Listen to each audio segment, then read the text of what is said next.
Hello, hello.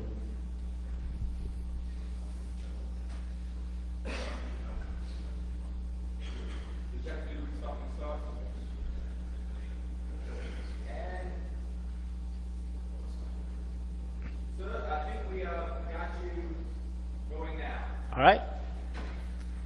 All right, guys, good morning. Thank you for coming. I didn't realize this podium was so tall. I should have worn my high heels or something. But so for today, we're going to discuss malware automation. But before we start, I would like to first introduce myself. So currently, I'm the principal malware scientist at RSA. And then I'm also a father of two. So that's actually the most exciting job compared to what I'm currently doing right now. And I also wrote Malware Rootkits and Botnets. If you have a budget for a book this summer or this coming fall, please get a copy. All proceeds of this book go straight to my kids' 529 college fund. So please help me send them to college. College is very expensive. Before RSA, I was with Dambala for 3 years. I was their resident malware reverser and researcher. And before that, I was with F-Secure. F-Secure hired me to build their Asia R&D, which is based out of Kuala Lumpur in Malaysia. And before F-Secure, I was with Trend Micro. Trend Micro is where I started my career. They hired me straight out of college. And when they were hiring me, I really didn't know who Trend Micro was, because during that time I was using McAfee. And even though I had an email address way back in '98, they still sent me a telegram asking if I'm interested in coming in for an interview. And every time I tell that story to my kids, they really don't know what a telegram is. I have to explain to them what a telegram is. And you can follow me at Twitter. If you have questions after the presentation, or if you just have any questions in particular about any threats, malware, you can send me a message at Twitter. Sometimes I respond slow if it's a hard question, but if it's a very easy question, I usually respond really fast. And if you want to read some of my blogs in RSA, that's the link, bit.ly tops blog. And about the team. RSA FIRSTWATCH, I'm a member of RSA FIRSTWATCH. It's RSA's elite, highly trained global threat research and intelligence team. But I always say that we're the G.I. Joes of threat research. I grew up in the '80s, so those were the cartoons I was watching, G.I. Joe and Transformers. The Gen 1, not the Transformers today, they're really very crappy. And you can follow us at RSA FIRSTWATCH. All of the team's exploits are posted in RSA FIRSTWATCH Twitter account. And our blogs are in blogs.rsa.com. All right. So today we're here because we want to understand the story behind the staggering number of malware discovered daily. And hopefully after this presentation, you would have that understanding. And if you do, please see me and my colleague Eric after the presentation. We'll be giving out free tokens so you guys can get drunk tonight, which is the most important part of the day, of course. So for us to understand that, the first thing we will talk about is the current state of malware. What's the malware problem looks like today. And then we would also look at the attacker's arsenal, the tools they're using currently to conduct an attack. And we would also go into detail on how to create an army of armored malware. And then I would also discuss why they're doing automation, what are the advantages it's offering to the attackers. And of course, a live demo. I've tested the demo when I woke up this morning. Everything worked. Hopefully there won't be any gremlins today. It won't mess up my demo. But so far, so good this morning. All right. So the current state of malware, if you see this chart, it's very easy to understand. You would see there the amount of unique malware that are discovered on a yearly basis increases exponentially. And if you can see here, this bar right there, that's updated until June of 2013. And we haven't finished 2013 yet. That's just half of 2013, and it's almost 15 million more than what was discovered in 2012. Now, this only represents malware that were discovered. It doesn't represent malware that are still out there. There's this one professor in a local university in Georgia. He was saying that based on their findings, the number of malware that are discovered, multiply that by 4, and that's the number of malware that are currently undiscovered. So that's how many malware are currently out there. Now, usually every year, if you guys have different security providers, you would get this kind of chart. It's actually designed to scare you guys into buying their solution. I'm not saying it's bad, because this actually represents what's really going on out there. But what usually happens is that they would show you this slide or this chart, and they wouldn't even explain why. Why is it like this? What's giving the attackers the capability to produce this massive amount of malware on a yearly basis? And hopefully this presentation would help in answering that question. So before, when there's a malware outbreak, like a SQL Slammer, I Love You virus, the Melissa worm, usually only one malware is responsible for that.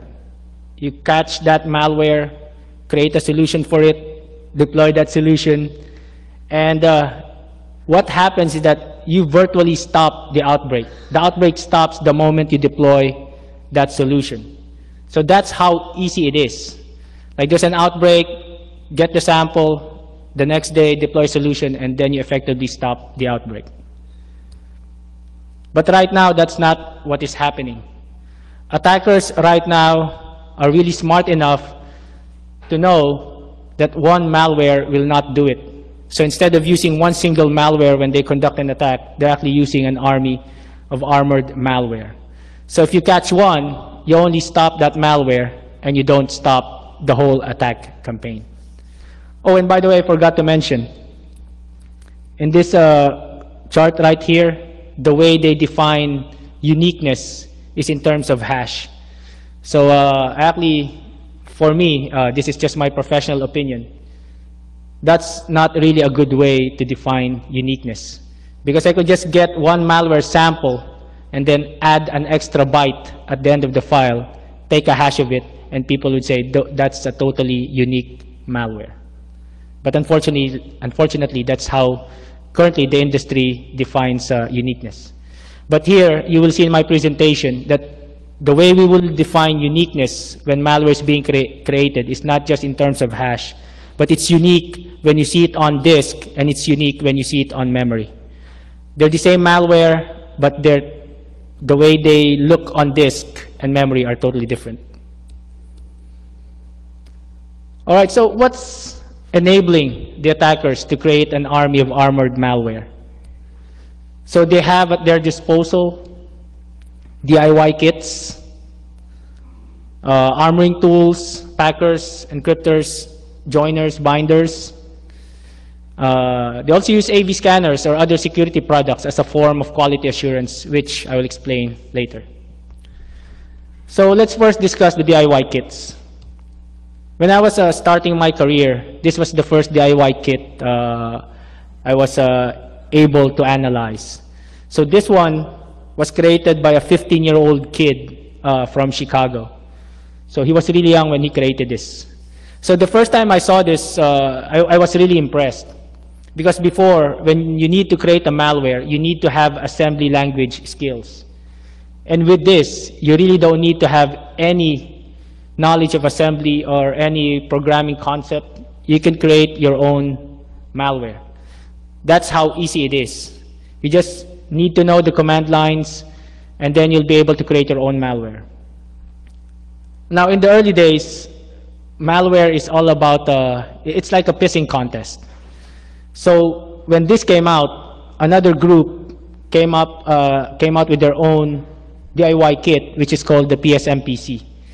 So this one, also the same concept as VCL, Virus Creation Labs.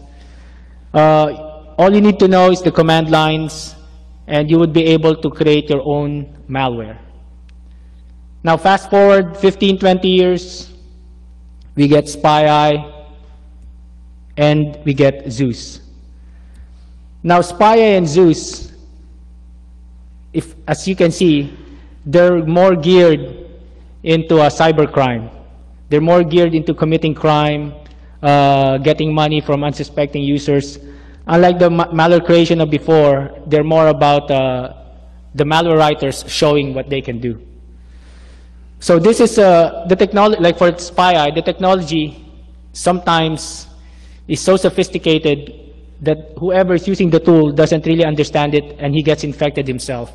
That's why they have an option there if you want to detect whether you're infected by SpyEye or not. And when I was analyzing this, if you really want to know how to remove SpyEye effectively in your system, the answer is in the kits themselves. Because once you understand how they remove it, you could just get that solution and then apply it into your, in your security products, and you would be able to remove all of those infection in your system.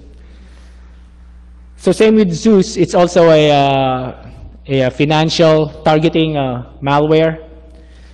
So it's a rival of SpyEye, but since all of the leak copies came out, most of the malware writers actually combined the functionalities of two of these kits to create a more powerful kit.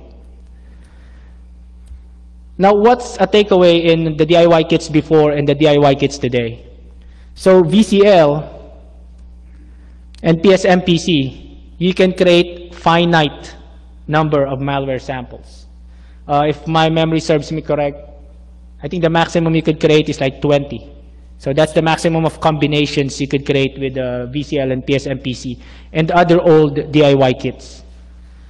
Now the DIY kits today, like SpyEye and Zeus, you can virtually create infinite amount of unique malware samples.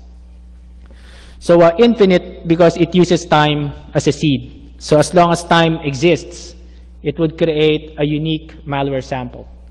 Again, when I say unique, it's not uniqueness in terms of hash, but unique. Like when you see one generation from the next on disk, while it's resting on disk, it's totally different. And while it's running in memory, it's, again, also totally different. It's like a metamorphic and polymorphic on steroids.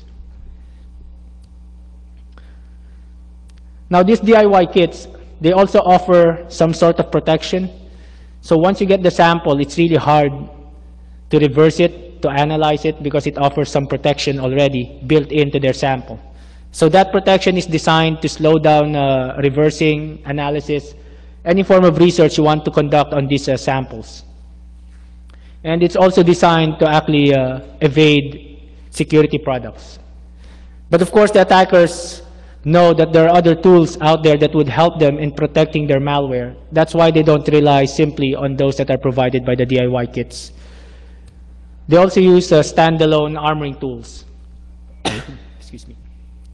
So the more popular ones are packers, like this one, UPX packers. We have here the UPX GUI and the free UPX. Actually, UPX, you can just download it for free online. Just Google UPX, then you can download the command line.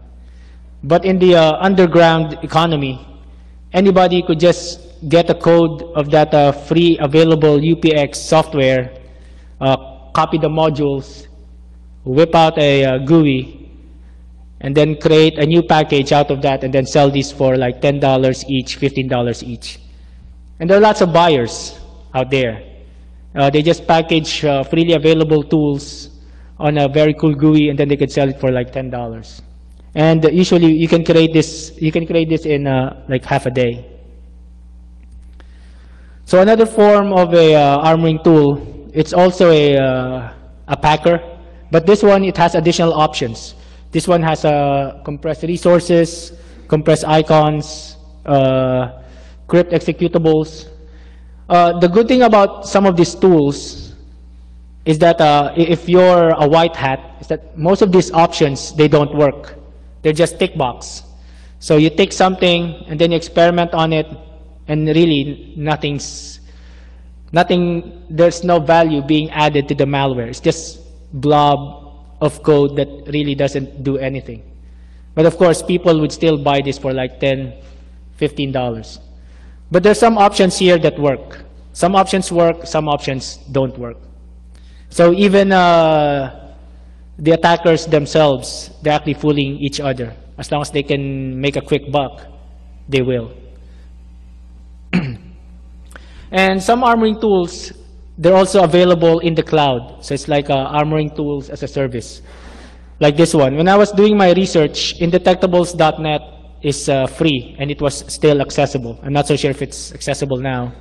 But before, it was free. And then when it became very popular, they started charging access to the website. So you have to have a credit card.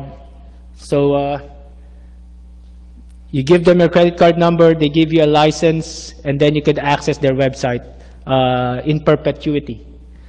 Now, actually, since I don't trust whoever owns this website, you've just been victimized in two ways. Number one, you just gave them your credit card number, and they just charge you 15 euros to actually get access to this. And also, whatever you upload here, there's no assurance that they will just discard it. Of course, they can keep it for themselves. So if you upload there something that has intellectual property, they already have it. And in the underground, you can actually sell malware for 1 cent a piece, up to $1, depending on how sophisticated it is. So let's say somebody uploaded a very sophisticated malware here that he created and nobody knows about it. Now they have access to it, and then they can sell it in the underground for like $1. I know it sounds like small change, but later when I show you the demo how easy it is to create malware, if you can create millions and millions of malware and then sell it for 1 cent each, and then you have a buyer, that's a lot of money with little effort on the part of the attacker. So another popular armoring tool is a file joiner, which is similar to an exe bundler. Now, file joiner and an exe bundler, it works by getting a very popular program and getting your malware creation, and then you morph them together. So during the DOS days, when malware was still called viruses, viruses have built-in infection routine. So if it happens to infect a very popular file, and that very popular file is copied from one PC to the next, using a floppy disk, of course, chances of it being executed is really high. Now, the main idea here is that you package your malware creation with a very popular application or very popular program, and then you spread it around. You post it to free software sites. You use P2P to share it. And the main idea there is that the more popular the program that you attach your malware with, the chances of it being executed is really high. Now, the file joiner and the exe bundler, they're actually the tool version of the infection routine, because you won't see any infection routines today. You'll see it all the time during the 80s and the early 90s, but today, most malware, they really don't bother themselves infecting other files. They're more concerned in spreading across networks, not just within a PC and across different files. And as us researchers use different AV scanners, different security appliances, different security products to determine whether malware is detected or not, attackers also use the same thing for their quality assurance purposes. This one, the multi-AV scan, is one of the more popular tools that you can download freely on the internet. So what it does is that it has the ability to run multiple AV products in one box without them conflicting with each other. And it's a good way to check whether your creation is detected or not. Now, what it does is that it actually downloads all of the engines of the malware, of the AV products, and then it strips that module that actually checks for the presence of other AV products in the system. Now, sometimes it works, sometimes it doesn't. because sometimes it still conflicts with each other. But the way the tool fixed it is that they removed some of the features, and as a result, they removed one very valuable feature of most AV products, which is the dynamic scanning. So what they're trapped with is the static scanning, which is mostly signature-based. All of the heuristics and other dynamic scanning capabilities have been stripped out. So they understand that. So if the attacker or the group of attackers are highly funded by a state sponsor or any sponsor that has money, sometimes it's just easy for them to just have multiple images of different AV products, and then they just feed their creation to those different AV images. And sometimes they also have access to different security appliances that are worth tens of thousands of dollars that they can check whether their creation can bypass those security solutions. Now let's say you're a script kiddie, you don't have enough money. You can always use online virus scanners like VirusTotal, VirScan, and NoVirusTanks. Now NoVirusTanks, it became popular with attackers because it has the option there that says, do not distribute the sample. Because as an ethical practice within companies that provide this service, usually when they find something that they deem malicious or that are detected malicious, they forward all of the samples to different AV vendors. But then again, even if you use NoVirusTanks, there's no assurance that they will not forward it to AV vendors, even if you tick the box that says, do not distribute the sample. And sometimes attackers, they really don't care. They really don't care whether their creation is submitted to AV vendors, because sometimes they just need a small amount of time in the PC to actually do what they need to do. Sometimes they just need minutes, sometimes just seconds. It's like a hit and run attack. I'm in, I need to do this, and then I destroy myself. So sometimes they really don't care whether it gets distributed to other AV vendors or not. Plus the reality is, coming from an AV vendor, the amount of malware samples that are received on a daily basis, it's nearing 100,000 samples a day. And nobody can actually process those samples. Even if you have automated systems, it takes a long time. So the way you actually handle all of those samples is that you prioritize them. So samples that are coming from high-paying customers are prioritized first. And usually, like free sources like this, they're prioritized lower. So chances of them being handled is slim to none. Sometimes there are samples that are not handled for months, even years, because they got buried in the queue. And sometimes you would know that you already have the sample after an outbreak happened and people got a copy of the sample. Some AV vendors would realize, hey, we have it already in our collection the past 6 months. We just didn't have any time or resource to actually process it. All right, so we've discussed DIY kits, armoring tools, and AV scanners. Now let's see how the attackers actually use them, or the process of actually combining all of those tools so that they can come up with their own army of armored malware. So it starts with a DIY kit. So the DIY kit would create malware samples. As I said, it can create infinite number of unique malware samples. You get one, and then you subject them into different armoring tools. Right now, since RAM and storage is very cheap, you could use different standalone armoring tools, put them in different order, and it would totally mess up researchers and different security products. But still, and if you would notice, they just came from one malware that's been produced by the DIY kit. Unlike before, during the DOS days, everything has to be optimized. So if you want to add an armoring, an armor in your creation, sometimes you only need to add one.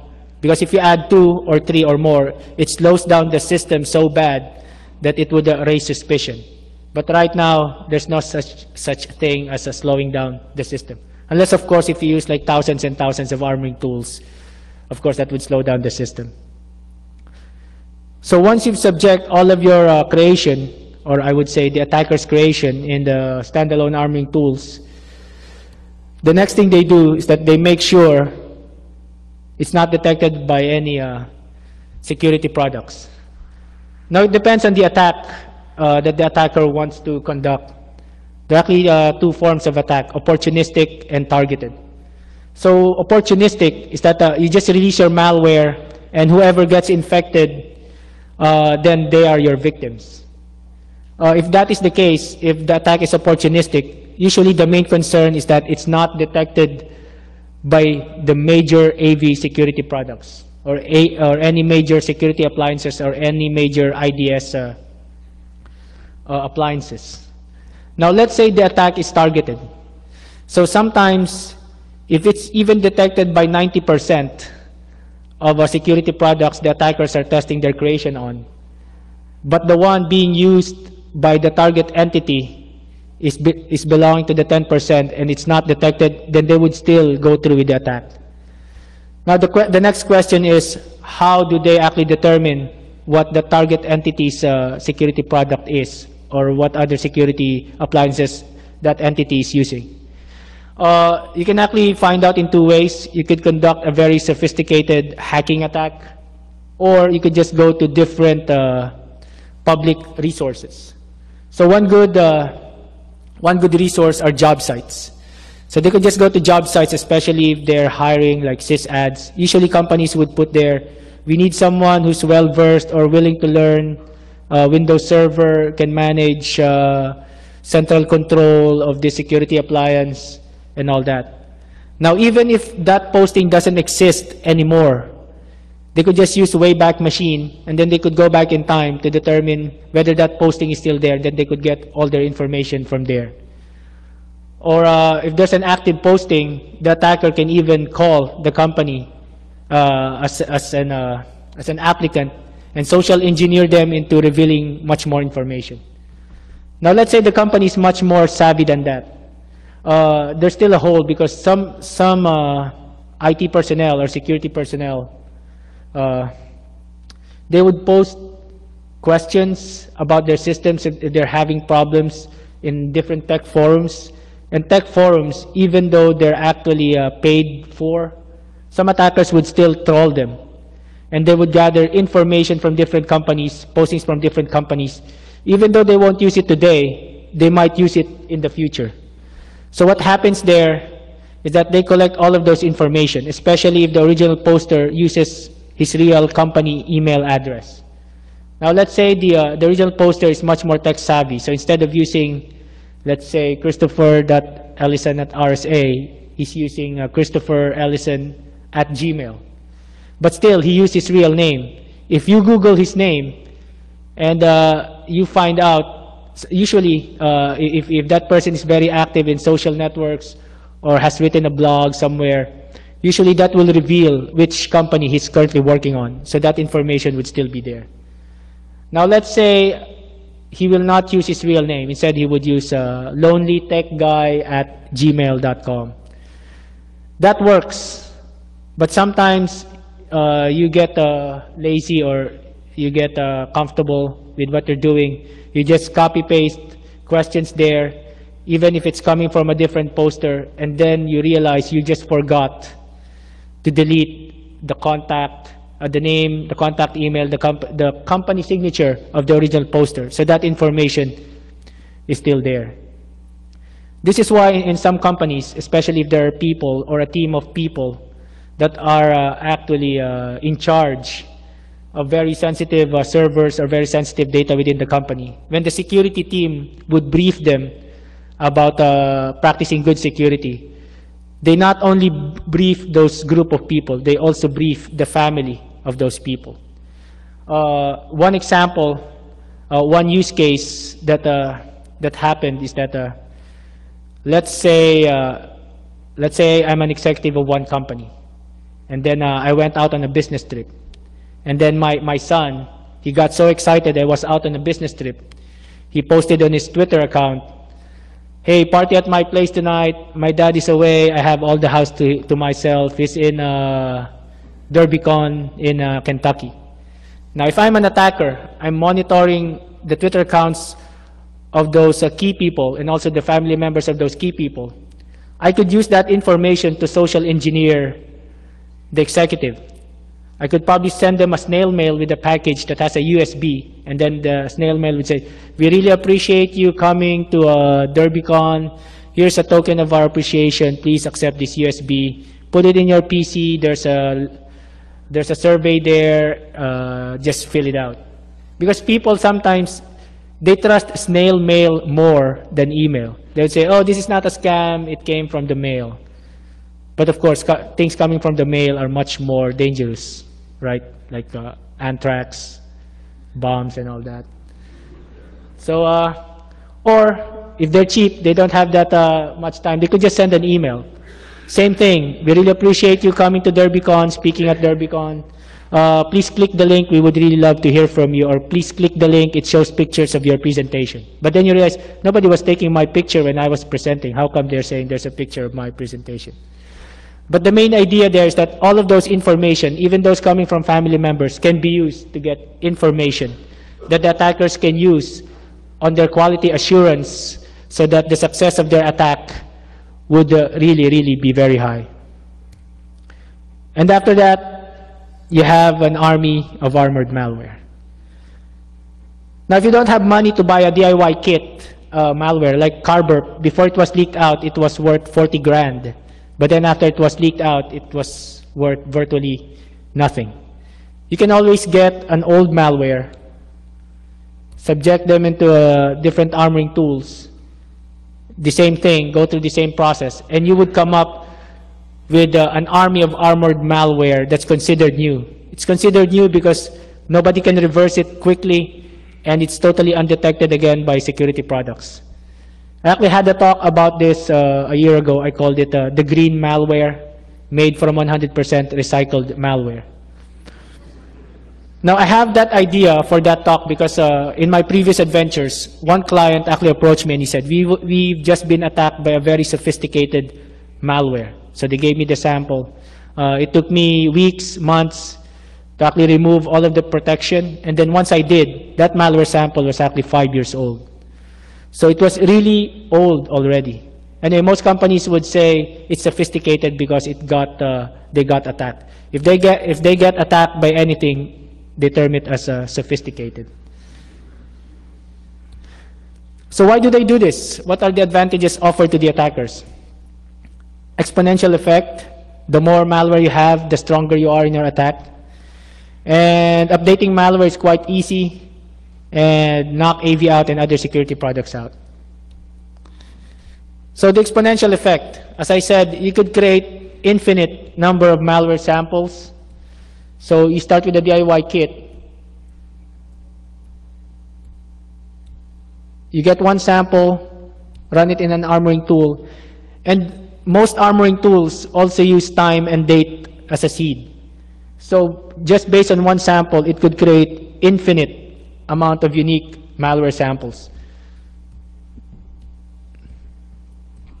And then you subject it into another armoring tool, and so on and so forth. Now, the main advantage of having malware like this is that you can use it in an attack very effectively, or if you don't want to get your hands dirty, you can sell them in the underground. As I said, 1 cent, as low as 1 cent, and sometimes as high as $1, depending on the functionality of the malware. Now, easy malware update. Once you have lots of malware samples at your disposal, it's very easy to update your malware. So one example is that unique samples per malware deployment technology. So what's a malware deployment technology?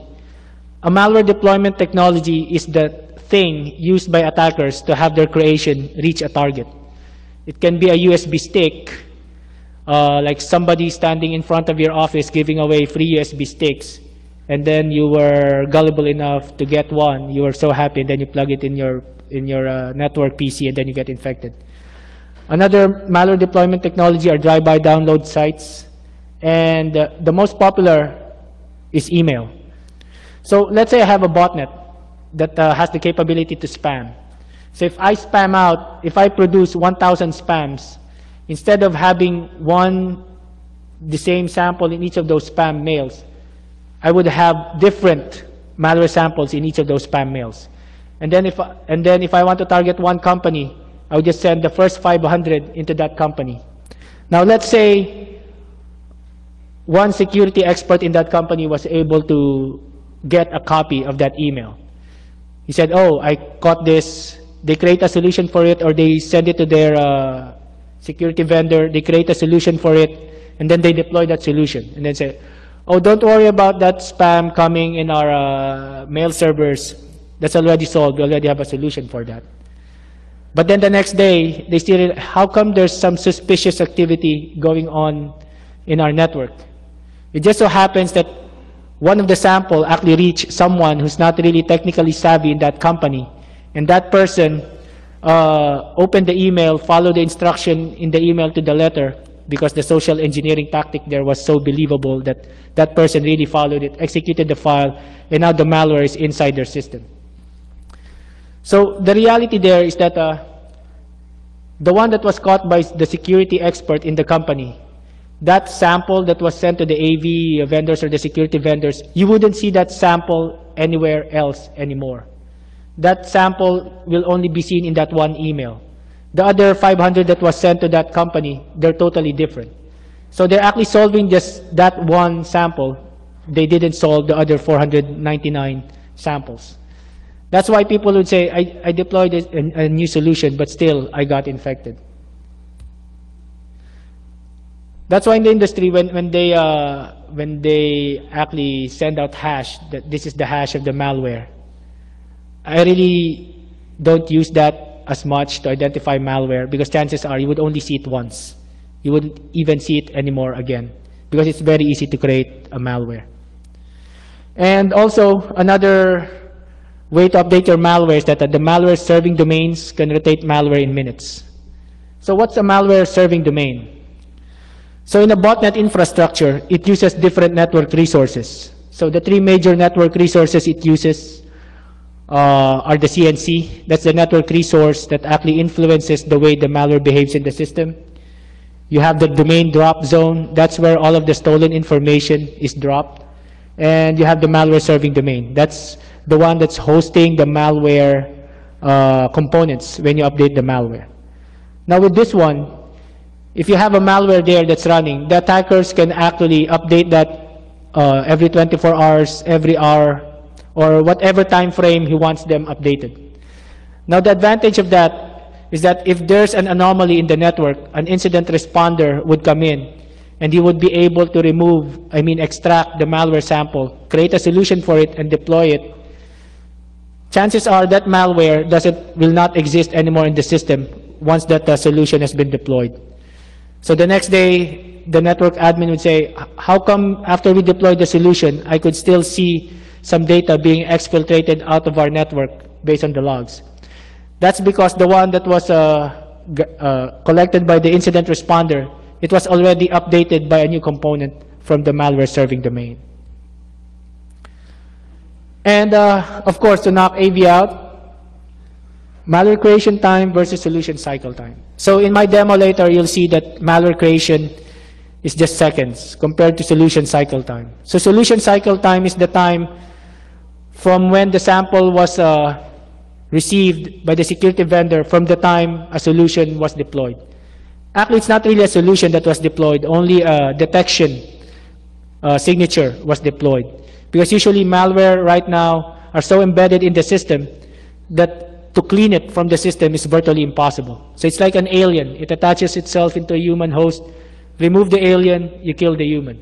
So same thing. Sometimes you mess up the operating system so bad that the only thing that you can do is actually restore it from scratch or from backup. And AV evasion is effectively utilized. Now everything is tool-based. Unlike before, when you need to have that expertise in your attack team, you need to have that person in your payroll so that you could have his knowledge in your team. But since there were lots of arrests in the last decade, most writers, they would just say, how about you just use my tool, send me money, I'll give you an access key, and then you could have that functionality with you. So you don't need to actually employ them in the system, in your team. You just need to have the money to buy the tool, so you would have that AV evasion technology available to you.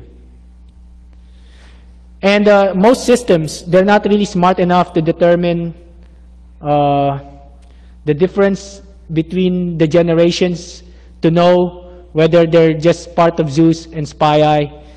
Most of the systems are not smart enough, so what happens is that they create a 1:1 signature for it. And what happens is that you have gigs and gigs of blacklist that when you deploy, it actually messes up the bandwidth of your network.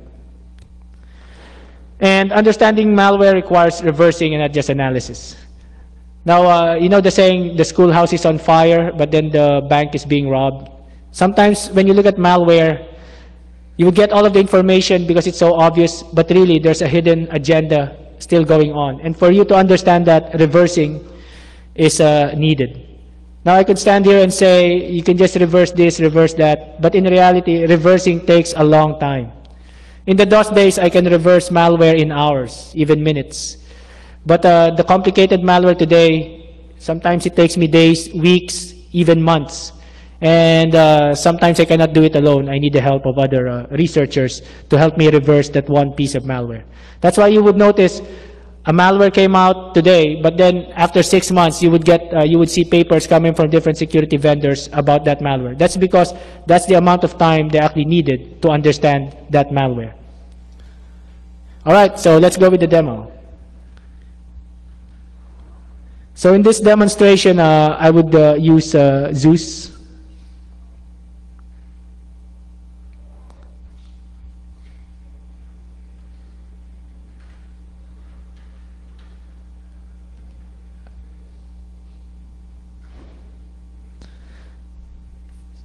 So usually when you create this, it's user-driven. You create it one sample at a time. But when you automate it, oops, I think there was an error.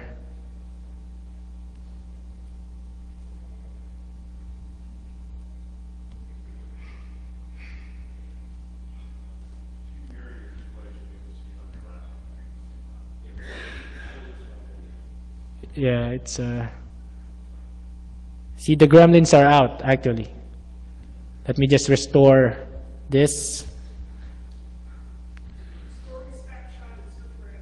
I know. Because it's VMware. I love VMware. I'm from EMC.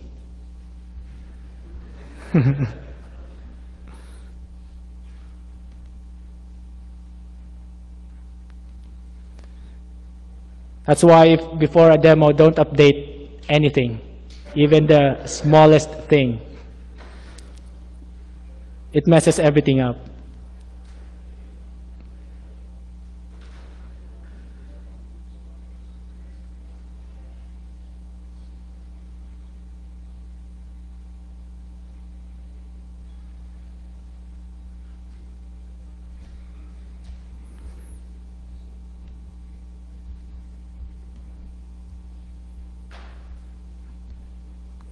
While we're doing this, do you guys have any questions so far? Oh.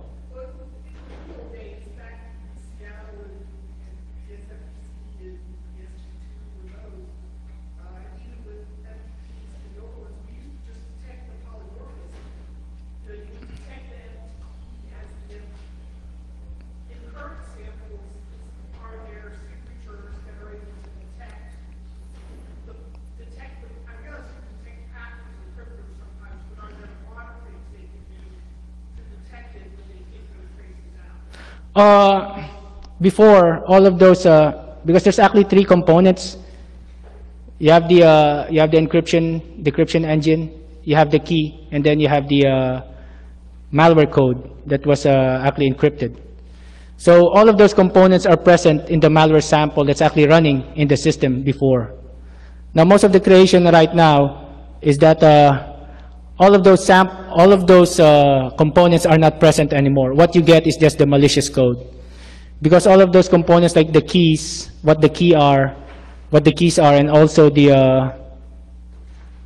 what do you call this? Too bad it's not working. So what those keys are is that it's in the tool itself. It's not in the one that's being spread out.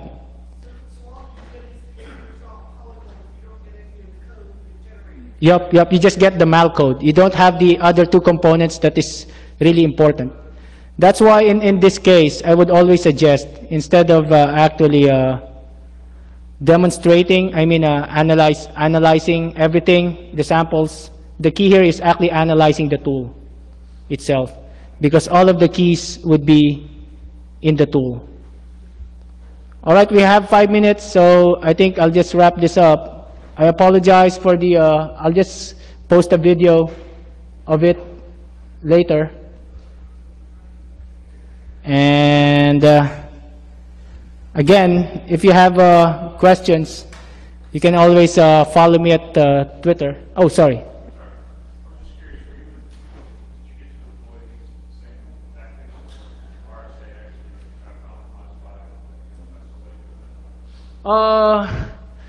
Unfortunately, when that happened, I really had no insider information when that happened. But from what I understand from the media that I've been reading, is that somebody got really convinced that it's something that's believable. So that person was really able to. But what happened after that, I really have no information about it. Number one, because during that time, I wasn't in the company yet. So all of the information that I have are the ones that are available in the press. Yep. Regarding some of the like sandbox analysis, which is kind of sexy among researchers, I remember 2010 when you showed that for like Norman and Newman, some of the more commercial sandbox tools, a lot of the attackers had kind of built in defenses against those. What are they doing now to counter some of the more commercial sandbox analysis? Yeah, for them it's still they're still using the same tactics, but what they do is that they use delay. So they understand that most sandbox technologies have a certain time limit, so they just use delay, and also most of the sandbox technologies still leave traces in the system. So they use that as an indicator whether they're running in a sandbox environment or not necessarily whether they're running on a VM system. All right, I do apologize for the demo. It didn't work, but I'll send out a video and I'll show you guys that how it's producing malware in just snaps. All right, again, thank you for coming. Hope you guys enjoy this and hope you get away with that.